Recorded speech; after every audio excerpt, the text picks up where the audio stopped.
ini suatu pattern yang Tuhan sudah berikan bagi kita untuk setiap orang Kristen punya suatu pattern atau gambaran, ya, petunjuk Tuhan sendiri. Ya. Nah, kita akan lihat coba di gambar yang selanjutnya. Kalau saudara lihat di dalam gambaran, ya, ini nggak begitu jelas, tapi kalau saudara pernah belajar tabernakel, orang Israel 12 suku dikumpulkan di utara, selatan, barat, dan timur. Ya, jumlahnya 3 suku, kanan dan kiri dan atas dan bawah. Kalau dijumlahkan itu kira-kira 100, bisa dijelasin atau apa? Berapa ya? Ya, sebelah kanan itu kira-kira 157, 600, sebelah kiri kalau nggak salah 100, I forget itu berapa, 150 something. Jadi, kata 151, ya kira-kira.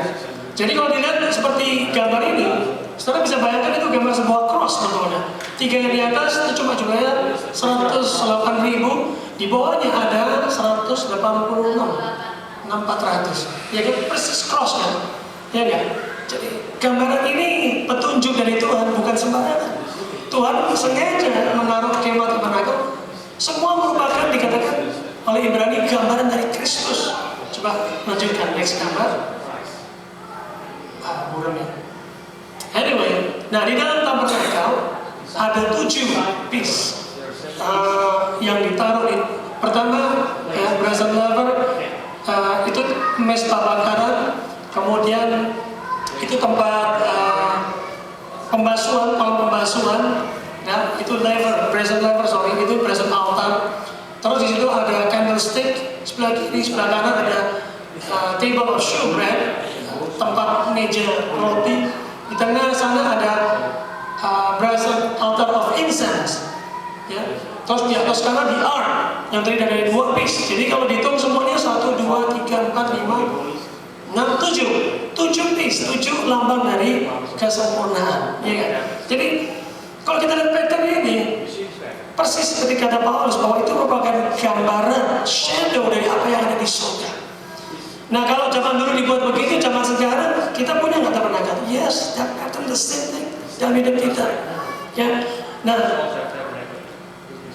kembali ke gambar yang mana nih? Mundur ke depan. Nah ini, mundur lagi.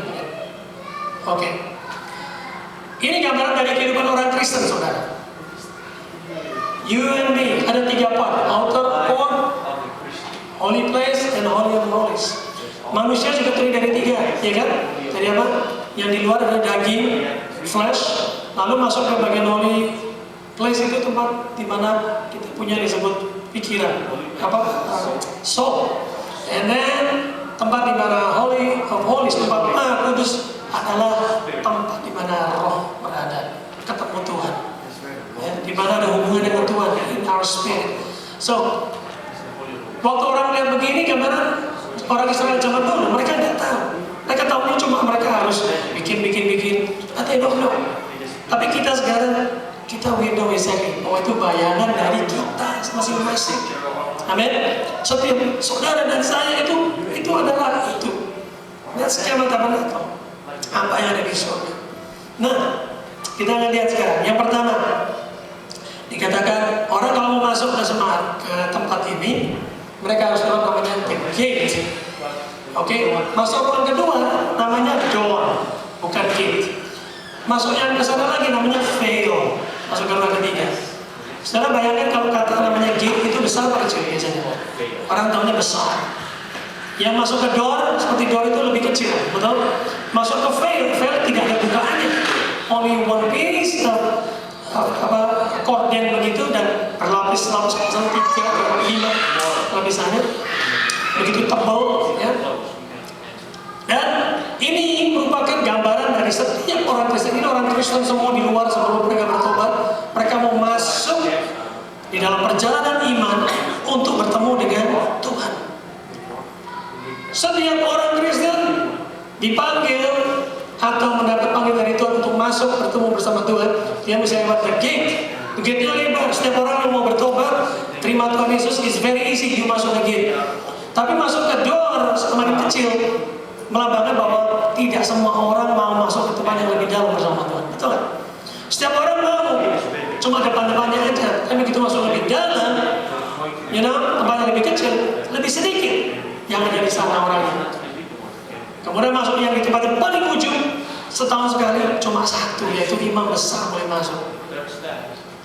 So when your Christianity digambarkan di dalam ini, it's when di depan itu adalah pada saat saudara mulai berakar di dalam Tuhan. And then you must grow, harus move on dari pintu ini, mesti masuk ke dalam. That is growing in God. Banyak orang Kristen terima Tuhan Yesus ini meja tempat pembakaran. Semua ini lambang dari Kristus. Ya, berasal altar.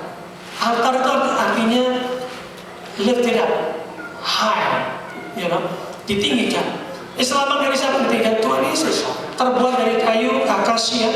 Di Israel itu terkenal kayu akasia itu kayu yang boleh dikatakan mahal dan almost blameless, tahan lama, very precious. Lambang dari Christ sendiri yang sangat precious. Dan dia dibungkus oleh emas.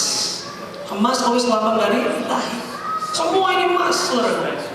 Perkakas ini dari emas. Sini juga ada emas. Nggak semua, ada yang seperti ini berasal bukan. Tapi rata-rata perkakas dari emas. Lambang semuanya ada sifat ilahi dari Tuhan. Memang Kristus mempunyai sifat dari emas terbuatnya itu mulia. Ya.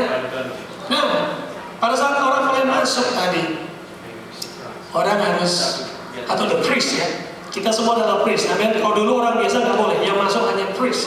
Tapi karena Yesus telah menebus kita, setiap dari kita telah menjadi priest. We can enter dengan perjalanan imam menuju ke tempat di mana kita bersekutu dengan Tuhan.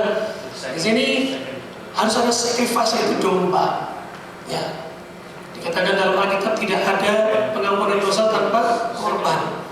Korban itulah yaitu Yesus yang mati buat kita. Saat kita masuk, all of us can enter persekutuan yang indah bersama Tuhan. Pertama-tama sekali harus ditebus oleh darah anak domba. Kita semua masuk.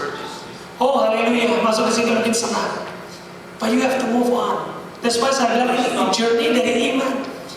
Baru pertama kali saudara mesti move lagi untuk bertemu dengan hadirat Allah. Nggak cukup. Yang kedua adalah apa? Present altar, terus present laver, meja tempat bejana pembasuhan. Ini dari bronze tembaga. Di dalamnya ada airnya. Sebelum imam masuk ke ruang ke sana, dia mesti membasuh dengan air tersebut. Nah, air itu lambang dari firman Tuhan juga. Kalau saudara baca di dalam Ibrani 10 ayat 22, ya, Ibrani 10:22 itu berkata kita dibersihkan oleh air, yaitu firman. Ya. Nah, waktu firman atau air lambangnya tadi oleh imam mau dibuat basuh kaki dan tangan. Pada saat dia melihat ke dalam bejana, dia mengaca ke dalam air itu, dia melihat firman itu seperti kaca, ya kan? Dia mengacakan kita ini benar atau enggak? Kita lihat dari firman tersebut. Setiap imam yang mau masuk lebih bertumbuh bersama Tuhan, dia mesti dibersihkan terus oleh firman setiap hari. Amin, saudara. Hidup kita mesti kudus. Jadi orang Kristen kalau cuma senang terima Tuhan Yesus, nggak mau lagi maju, nggak mau baca firman lagi, dia nggak akan bertumbuh-tumbuh. You must move on.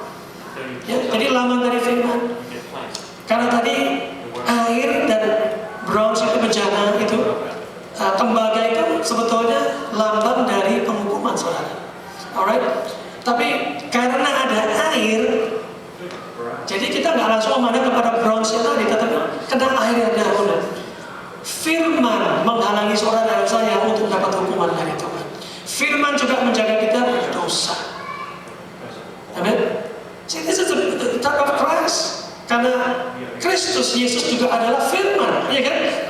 Pada mulanya adalah firman. Nah, firman itu bersama-sama dengan Allah, dan firman itu adalah Allah. Yesus sendiri, dia firman. Alright, so all this berbicara mengenai Kristus. Alright, kita masuk ke dalam meja pembasuhan untuk bisa masuk. Dan meja bejana pembasuhan juga berbicara mengenai repentance. Repentance, pertobatan. Orang masuk dari sini, orang mengalami pertama kali terima Tuhan, dapat panggilan, dia merespon. That's why last week kalau saudara remember, Dikatakan dalam firman apa yang saya bacakan last week, firman yang dilempar ke dalam tanah dan bertumbuh dan berbuah, itu adalah orang yang merespon kepada firman. Ingat nggak last week saya bilang, ya kan? Yang menghasilkan buah adalah yang merespon. Seorang yang merespon, dia membuka hatinya, dia masuk ke sini, dia mendapatkan penebusan dari Tuhan. But then he has to move on dengan firman Tuhan setiap hari untuk bisa lebih dekat. Nah, nggak cukup cuma sekedar ada di luar. Saya katakan last week, kalau engkau stay outside, ya cukup terima Tuhan Yesus deh, cukup di baptis air, you know. But you know what? Orang yang di sini berdiri, dia juga kena panas seperti orang di luar. Kalau di luar hujan, dia juga kena hujan. Dan dia bisa cengungkan lihat kanan kiri, betul nggak? Karena masih di dalam pagar, they can see, that's why. Firman yang last week saya bacakan, kalau saudara masih ingat, ada orang yang dikatakan dia mulai berakar, bertumbuh, tapi tercekik dengan dunia. Ya kan, mungkin dia melihat ke kanan dan ke kiri, imannya mulai runtuh atau lemah. Dia nggak mau maju lagi, dia stay di sana. Nah saya katakan, setiap orang yang sudah masuk sini, ini adalah heavenly real istilahnya. Semua orang yang masuk di situ sudah pasti selamat. But masalahnya sekarang, nomor satu, kalau saudara di luar sini nggak mau masuk ke sana, karena saudara masih bisa lihat ke kanan ke kiri, saudara masih kena panas, kena hujan.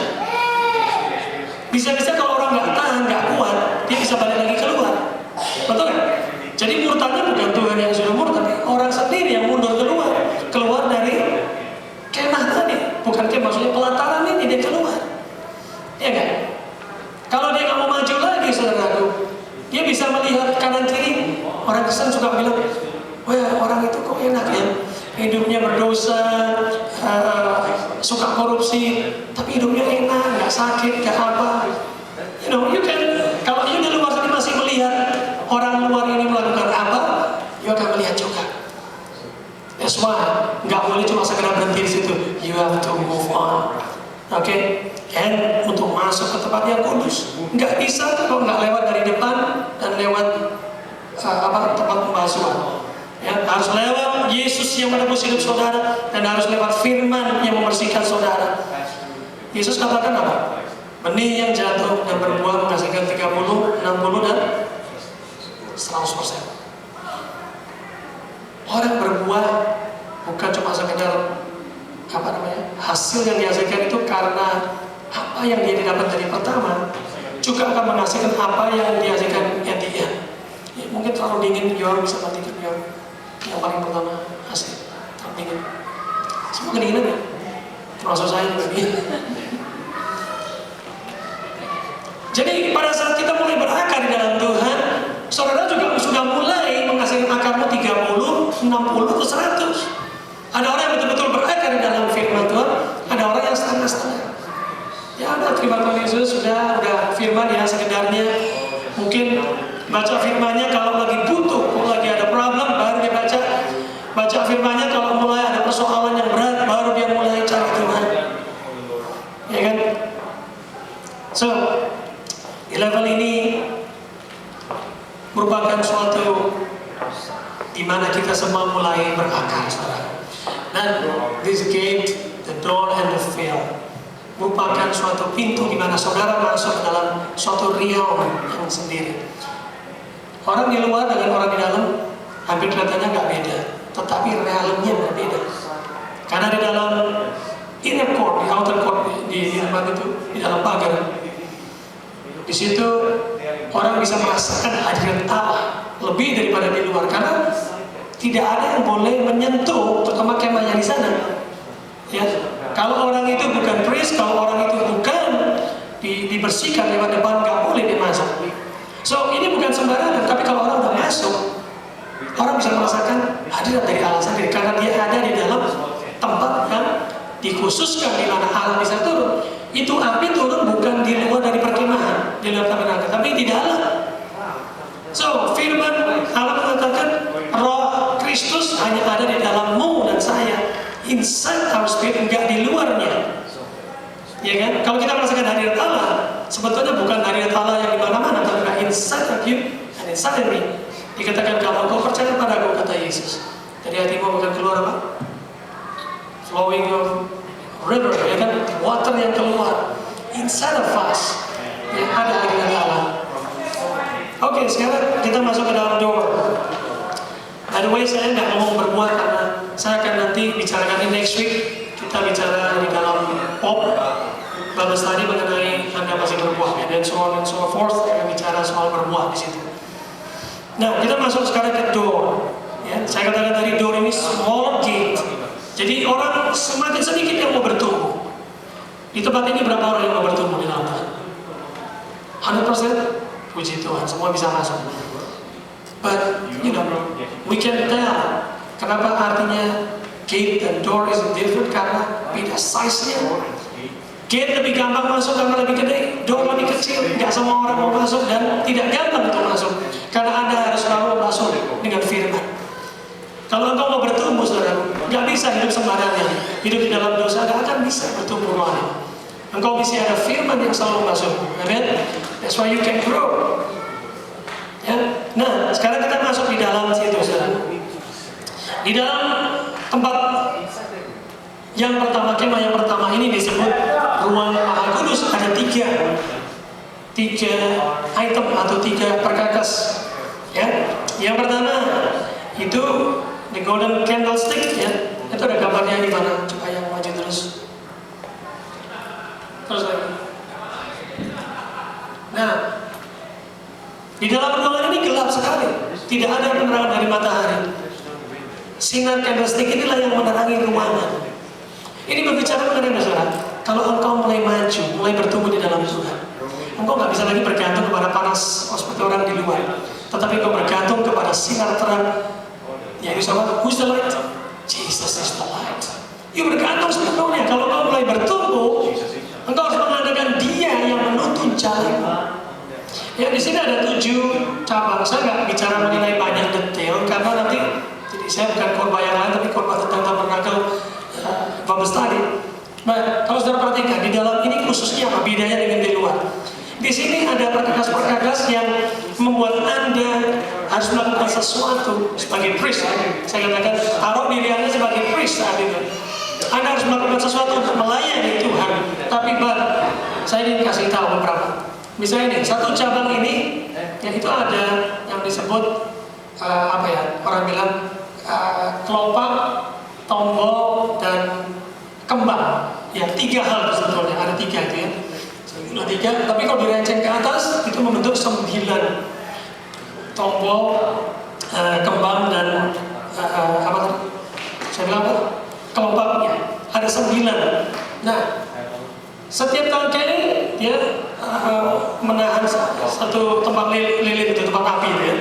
Nah, again, the lion is representing siapa? The Christ itself.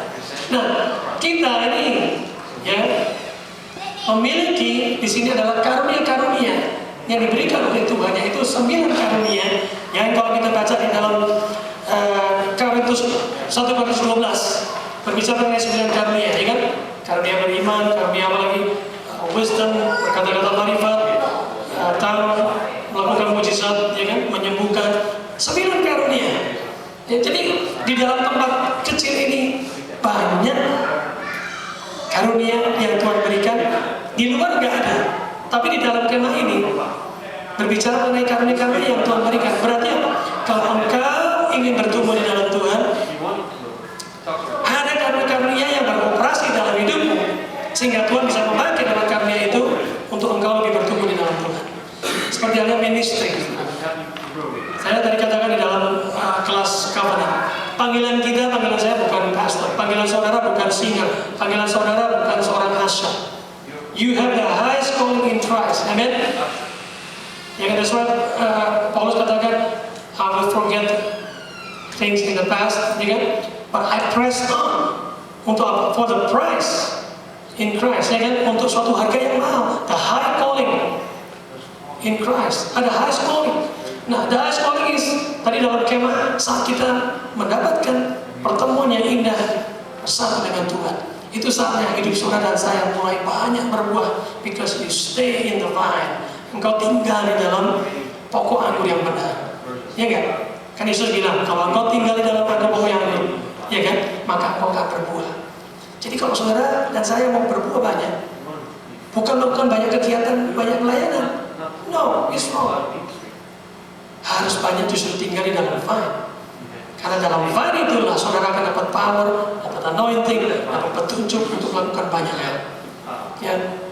Nah, tadi mengenai candlestick, berbicara mengenai the light that Jesus or the Holy Spirit, and then will give us karunia-karunia untuk supaya kita lebih grow, bertumbuh.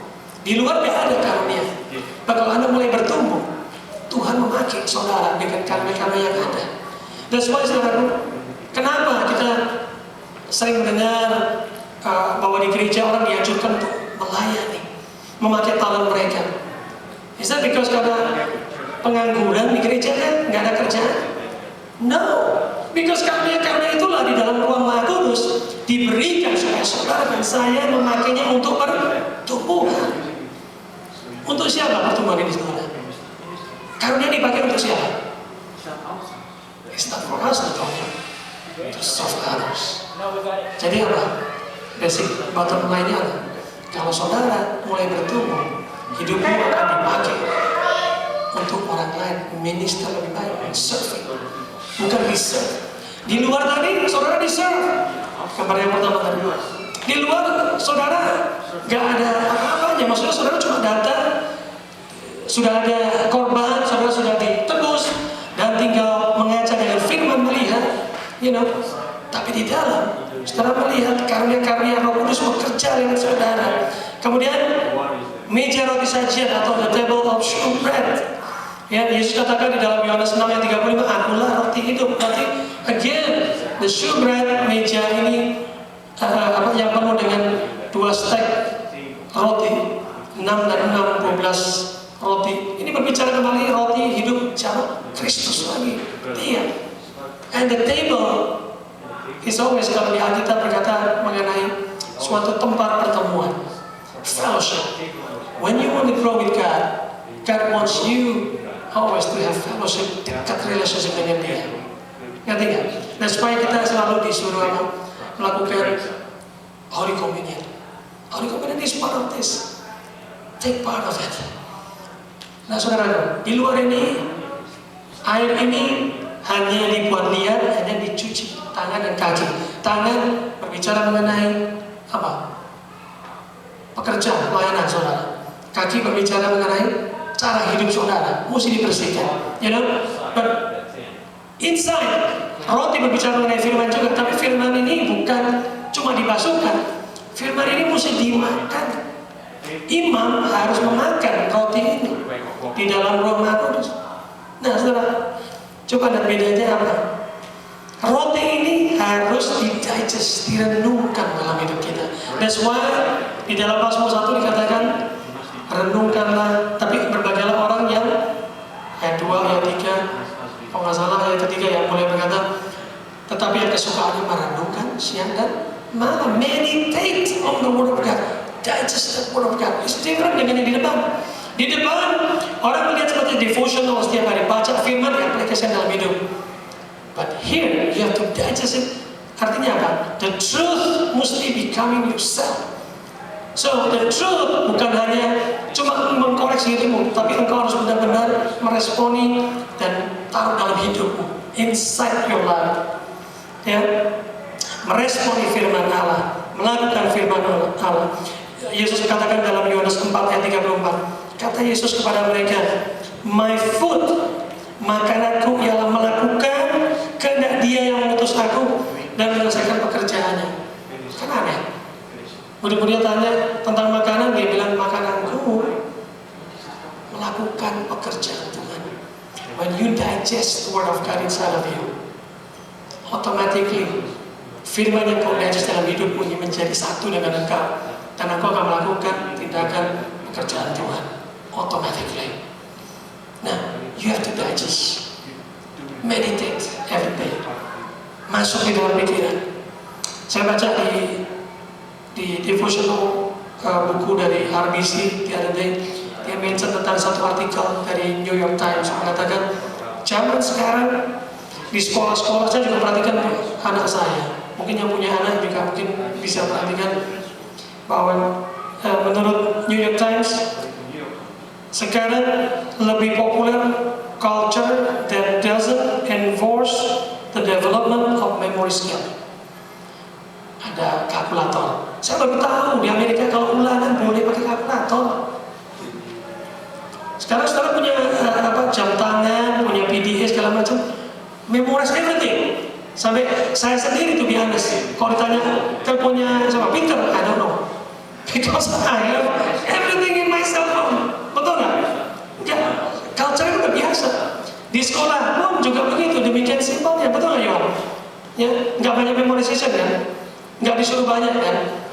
Kalau dikompar dengan zaman kita dulu waktu sekolah, waduh, 1 tambah 1, 2, 2 tambah 2, betul nggak saudara? Dunia sekolah zaman dulu sama nggak? Kita suruh hafalin 1 kali 1, 1 kali 2, 4 kali 4, oh ini mana. Tapi anak saya sekarang, aduh, simple, terus pelan-pelan gitu pelajarannya, dan semua harus tahu reasonnya kenapa begini. Kita dulu nggak, kita hafal semuanya. You know why? This culture is so bad, kenapa? Karena firman Allah mengajukan kita untuk memorize the word of God. Kalau saudara nggak biasa memorize, saya udah katakan, ada suatu research, kalau orang yang nggak banyak pakai otaknya, ya kan? Orang Indonesia bilang makin mahal, belum betul, tapi makin bodoh juga. Because kalau saudara nggak pakai otak saudara, sel-sel saudara yang tadinya mesti diperfungsi karena nggak dipakai, di-drop sendiri oleh otak saudara. That's why capacity untuk memorinya makin turun. Ngerti nggak? Nah, kenapa kita mesti memorize the scriptures? Ya kan, suruh meditate day and night. Because kalau otak kita punya firman Allah, kita punya senjata, kita punya tool untuk hidup dengan benar. Amen. Kita punya senjata untuk melawan iblis, kita punya senjata kalau kita sakit. Kalau memorinya tumpul, gak ada firmannya, begitu ada masalah, kemana lagi mesti lari? Gak ada lagi.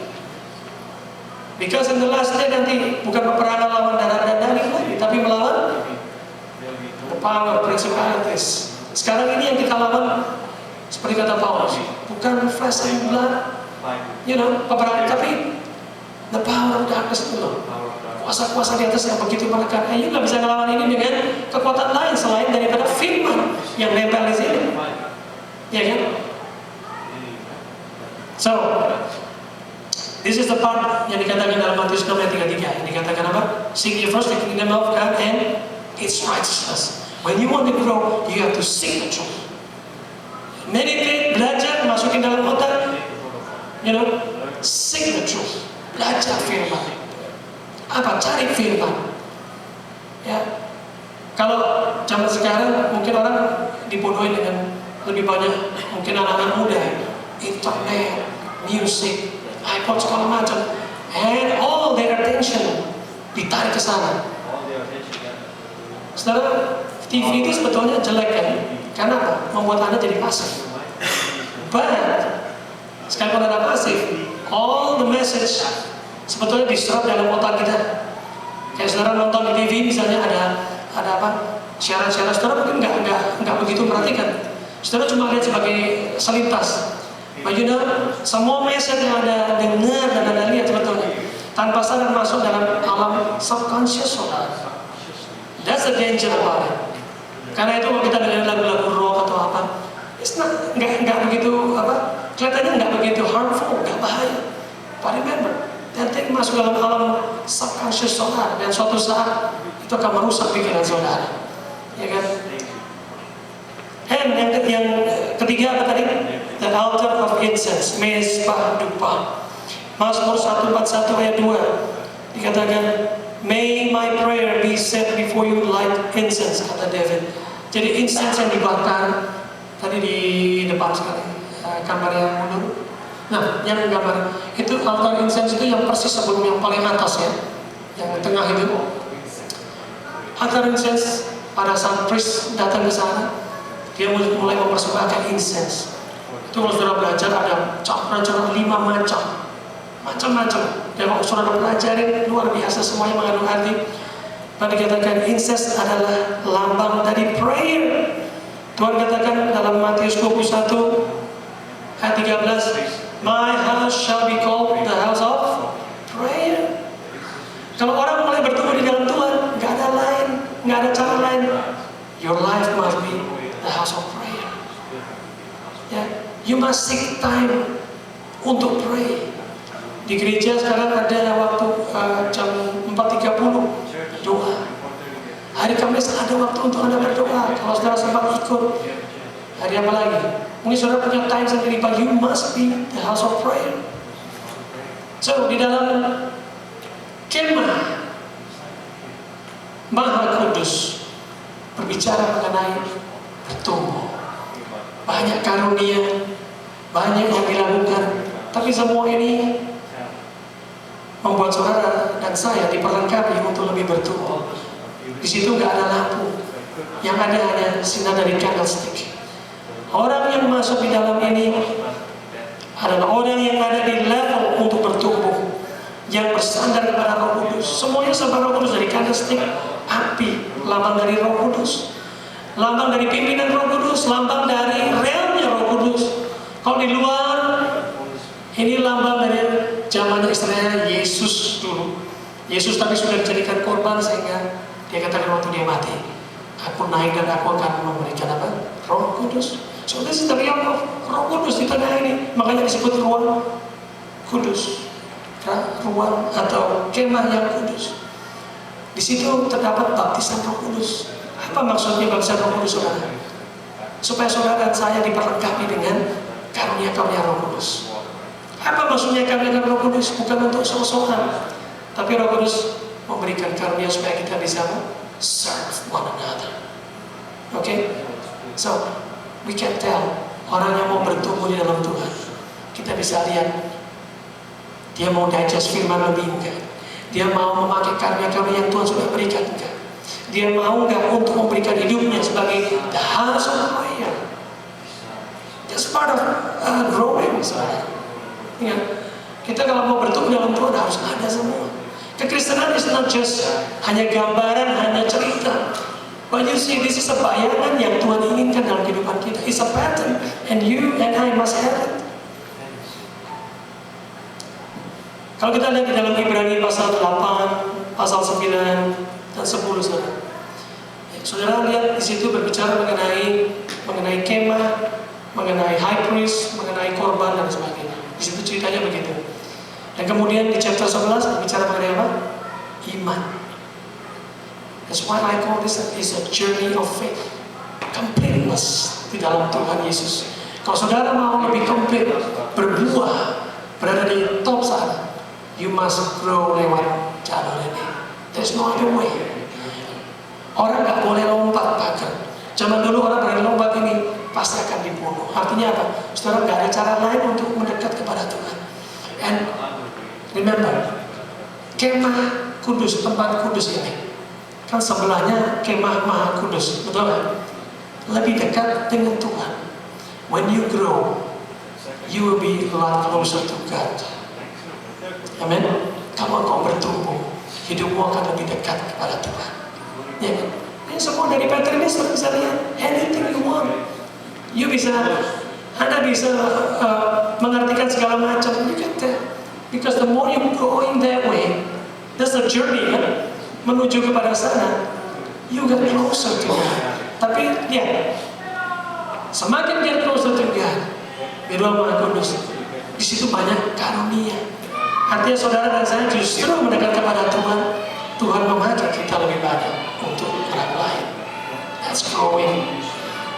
Terakhir saya ingin baca kita di dalam Ibrani pasal 10 ayat 22 sampai 25. Karena itulah, marilah kita menghadap Allah dengan hati yang tulus ikhlas dan keyakinan iman yang teguh. Kita sekarang sudah memiliki journey, kita tahu patternnya. Mari kita dengan teguh dikatakan dengan tulus ikhlas, ya, dengan keyakinan iman. Oleh karena hati kita telah dibersihkan dari hati nurani yang jahat dan tubuh kita telah dibasuh dengan air yang murni. Marilah kita teguh berpegang pada pengakuan tentang pengharapan kita, sebab Ia yang menjanjikannya setia. Tapi sayangnya banyak orang Kristen sudah mulai masuk sini lewat gate, sudah mulai mau masuk ke tempat yang Maha Kudus, mulai mau grow. Tetapi mereka lihat kanan kiri, kayaknya kok lebih enak di luar ya. Mereka kelihatannya teman-teman kok lebih fun. Jadi orang Kristen nggak enak, nggak boleh ini, nggak boleh itu, nggak boleh ini, nggak boleh itu. And they go outside lagi, exit lagi, keluar dari jalan. But kita dikatakan dengan iman, dengan keteguhan, karena telah dibasuh dengan firman air yang murni. Marilah kita teguh berpegang pada pengakuan tentang pengharapan kita. Terus ayat 24-nya, dan marilah kita saling memperhatikan supaya kita saling mendorong dalam kasih dan dalam pekerjaan baik. 25, janganlah kita menjauhkan diri dari pertemuan-pertemuan ibadah kita seperti dibiasakan oleh beberapa orang, tetapi marilah kita saling menasihati dan semakin giat melakukannya menjelang hari Tuhan yang mendekat. Saudaraku, saya ingin bicara satu hal. Kalau kita mau bertumbuh di dalam Tuhan, saudara mesti mau dipakai oleh Tuhan. Saudara mesti mau memakai karya-karya yang Tuhan berikan dalam hidupmu. Dan kalau engkau mau bertumbuh, sudah pasti akan membawa engkau lebih dekat kepada Tuhan. So nggak ada lagi keinginan untuk kembali lagi keluar, ngapain? Because you're getting closer to the goal, to the target, yaitu bersekutu dengan Tuhan. Amen. Saya yakin semua orang yang ketemu dengan Tuhan di Kemah Maha Kudus, dia menemukan the ultimate destination yang saudara dan saya nggak bisa temukan di dunia. Saya yakin di situ ada fulfillment dari semua suatu keberbuahan yang saudara dan saya selalu idam-idamkan. That's why kalau orang mulai bertumbuh, kita akan melihat juga ada perubahan. Ada something yang different dari kehidupan saudara dan saya. Saya katakan last time, when you grow, not only you will notice suatu perubahan, tapi orang lain juga notice. Amen. Karena kalau you grow, engkau gak akan sit around. Engkau gak akan cuma tinggal diam. But when you grow, you will go out and use the karunia yang Tuhan kasihkan. Engkau akan serve one another. And the last thing I want to say, seperti tadi kata dari Paulus katakan dalam Ibrani pasal 10 tadi, when you grow, you need somebody else. That's why dikatakan jangan menjauhkan diri dari pertemuan-pertemuan ibadah seperti dibiasakan oleh beberapa orang. Paulus mengatakan kita harus sering terlalu berada di dalam persekutuan. Why? Because you cannot grow by yourself, saudara. We need each other to grow. Amen. Saya perlu saudara mengencourage saya untuk maju terus. Kalau orang sudah mulai masuk sini, saudara, ada kanan kiri teman-teman kita yang, ayo let's move on. Mungkin saat ini ada orang-orang yang berjalan sudah dekat Kemah Maha Kudus, sudah mulai berjalan terus di dalam journey-nya. Dan dia lihat kanan kiri, dia mau balik lagi. Tapi the people, orang-orang di sekitarnya mengatakan, ayo terus masuk. Engkau mesti masuk terus. Saudara-saudara kita inilah yang akan mengencourage kita untuk maju di dalam Tuhan. Amen. Jadi kita nggak bisa grow by ourselves. Kita nggak bisa grow cuma menyepi di gunung, ya. Kita ikut apa namanya itu? Apa sih tempat yang cara para Jesuit tinggal di sana, nggak ketemu orang, yang menyepi gitu kan? Ya, apa namanya? Monastery atau apa? That's not the way God designed you and me to be. Nggak cuma menyepi buat diri sendiri, amen. Tuhan mau memakai kita dengan karunia-karunia untuk bertumbuh. Dan selalu ada kanan kiri yang mendorong terus. Kamu maju. Ya kan? Saya percaya kalau kita berjalan sendiri, lama-lama kadang-kadang kita capek, kadang-kadang kita lihat kanan kiri, kita mulai bingung, kita mulai down. Saat saudara mulai masuk ke tempat sana, masuk ke kemah yang Maha Kudus, tempatnya mulai gelap, harus bersandar kepada Roh Kudus. Kadang-kadang iman kita juga bisa goyah. Benar nggak di jalannya? Benar nggak maju? Betul nggak saudara? Kadang-kadang benar nggak Tuhan beserta? Benar nggak Tuhan ini menjaga aku? You bisa goyah. Tapi kalau ada teman-teman saudara seiman, they will help you always. They will pray for you. Amen. So kita ada doa. Saudara join doa kalau perlu. Kenapa kita mesti berdoa? Supaya saudara-saudara kita semuanya yang nggak kuat, yang mungkin lemah, yang butuh suatu nasihat. But because of these people yang pray, saya percaya saya bisa stand sampai sekarang because people pray for me. People pray for you to move you supaya engkau bergerak terus, diberi engkau harus maju terus untuk berdoa. Amin. Amin, saudaraku. Mari kita berdoa saudara. Thank you God. Terima kasih Tuhan untuk gambaran tabernakel yang Kau berikan dalam hidup kami. Malam hari ini biarlah kami melihat gambaran ilahi, suatu pattern yang memang Engkau inginkan dalam hidup kami Tuhan. Untuk mulai masuk di dalam satu jamin dengan iman. Terus masuk ke dalam, masuk ke dalam kemah Maha Kudus untuk bertemu dengan Engkau Tuhan. Mulai dengan kami mulai menaruh akar dalam kehidupan kami dan mulai masuk terus bertumbuh Tuhan di dalam kemah kudus Tuhan dengan karunia-karunia yang begitu kaya. Lord, kami mengucap syukur bahwa kami semua telah diberikan karunia, telah diberikan spiritual gift untuk kami lebih lagi bertumbuh dengan Engkau Tuhan. Dan malam hari ini Tuhan, sesuai dengan firman-Mu katakan kepada Paulus berkata kepada Timotius, take up the gift untuk membakar setiap semua karya-karya itu Tuhan. Aku berdoa malam hari ini, setiap karunia yang ada dalam hidup kami Tuhan, boleh kembali Tuhan, digoyah,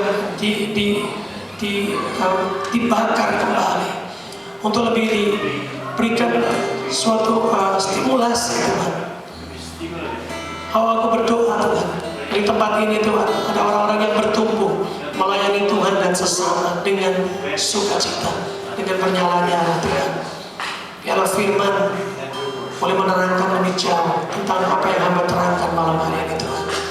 Aku hanya bisa berbicara sebatas yang pikiranku bisa pikirkan, tapi biarlah kebenaran-Mu Tuhan yang ada di dalam roh kami, itu akan menuntun kami terus Tuhan, membuat kami menjadi Kristen yang matang, yang bertumbuh sesuai dengan kehendak-Mu. Oh God, setiap orang di tempat ini sudah Kau berikan suatu fungsi khusus juga di dalam tubuh-Mu Tuhan. Aku berdoa Tuhan, aku berdoa bahwa setiap kami boleh berfungsi di dalam fungsi kami. Mungkin di sini ada yang Tuhan mau pakai sebagai evangelis, ada yang mau dipakai sebagai juga untuk pastor, juga untuk teachers, untuk nabi mungkin Tuhan. Dan aku berdoa siang hari ini Tuhan, Kau bangkitkan Tuhan semua the gift ini Tuhan, supaya gereja ini boleh dibangun, jemaat Allah boleh bertumbuh Tuhan, dan banyak jiwa Tuhan dimenangkan. Mari Roh Kudus jamah hidup kami. Mari biarlah saat ini Kau berbicara bagi kami. Katakan Tuhan karunia-karunia-Mu bila kami nggak tahu. Berbicara Tuhan dari hati ke hati saat ini. Aku tahu Tuhan ada panggilan-panggilan di dalam setiap diri kami, dan aku saat ini ingin speak the truth of God. Biarlah calling dari setiap dari kami di tempat ini Tuhan boleh menjadi satu kenyataan Tuhan. Yang dipanggil untuk mengajar menjadi guru yang baik, yang dipanggil untuk memberi, yang memberi dengan lebih, yang dipanggil untuk menjadi orang yang berbuat baik, biarlah berbuat lebih baik. Yang dipanggil untuk mungkin bermimpi Tuhan, memberikan tafsiran, memberikan profesi, biarlah dipakai dengan baik Tuhan. Mungkin ada yang dipanggil di sini Tuhan untuk menyembuhkan. Oh ya Tuhan, aku percaya ada Tuhan panggilan-panggilan khusus. Mungkin ada yang dipanggil untuk memberikan wisdom, untuk memberikan nasihat sebagai counselor. Saat ini Tuhan, di dalam nama Yesus aku berdoa, setiap gift itu boleh nyata keluar dari hidup kami, dan kami boleh dipakai untuk kemuliaan-Mu. Yes God, biarlah iblis tidak bisa menipu kami lagi Tuhan, sehingga kami mendiamkan semua karunia yang ada hidup kami untuk kami sendiri. Kami diamkan talenta yang Kau berikan Tuhan, dan terus talenta menjadi berbuah di dalam hidup kami. Thank you Jesus. Bless your people. Hallelujah. Amen. Amen.